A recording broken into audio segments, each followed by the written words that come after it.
নেই বর্মানের কোনো তারকা কিংবা ঝা চকচকে লোকেশনের জৌলুস অথবা মারমার কাটকাটে ভরা অ্যাকশনও নেই, টাকার ছড়াছড়িও, কিন্তু তারপরও বাঘা বাঘা সব নায়ক প্রযোজকে সিনেমাকে পেছনে ফেলে বছর জুড়ে আলোচনায় সর্বোচ্চ আয়ের তকমা।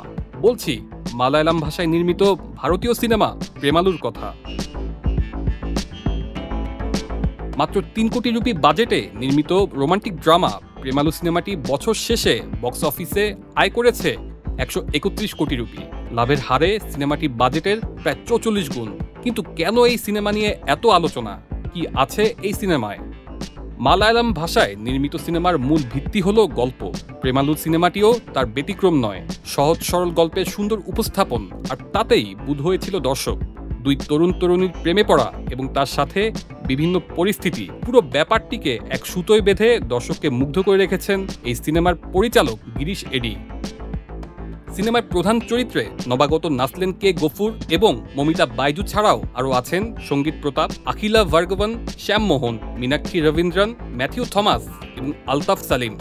২০২৪ সালের অন্যতম সর্বাধিক আয়কারী মালায়ালাম সিনেমাই হয়নি, বরং ভারতীয় চলচ্চিত্রের ইতিহাসে অন্যতম সবচেয়ে লাভজনক সিনেমা বনে যায়। লাভের হিসেবে সিনেমাটি বড় বাজেটের ব্লকবাস্টার সিনেমা পুষ্পা 2, কালকি, স্ত্রী 2কে ছাড়িয়ে গেছে। ২০২৪ সালের ফেব্রুয়ারিতে থিয়েটারে মুক্তির পর এপ্রিল থেকে ওটিটি প্ল্যাটফর্মে সিনেমাটির স্ট্রিমিং শুরু হয়। ডিজনি প্লাস হটস্টার সিনেমাটি মালায়ালাম, তামিল এবং হিন্দি ভাষায় স্ট্রিম করছে। তেলেগু ভাষায় সিনেমাটি ওটিটি প্ল্যাটফর্ম আহাতে স্ট্রিম হচ্ছে।